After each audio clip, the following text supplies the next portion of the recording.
My name is Destiny Turner. I'm projected to graduate in 2026, and I'm a BFA studio art major with a concentration in painting. And we're here at the park where I'm doing a mural.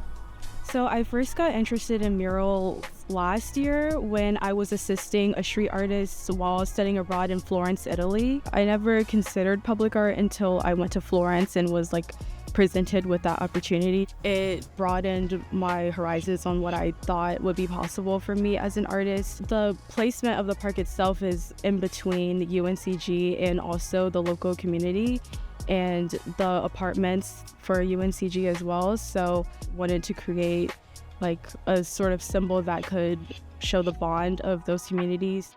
The design that I chose is an abstracted version of a quilt that shows different motifs that are consistent and quilting patterns throughout the United States. I think my design was chosen because I talked a lot about bridging the communities together. Everybody's really excited about the park, but specifically will come up to me while I'm working and thank me for what I'm doing for their community. That they're really excited to have something to enliven the space.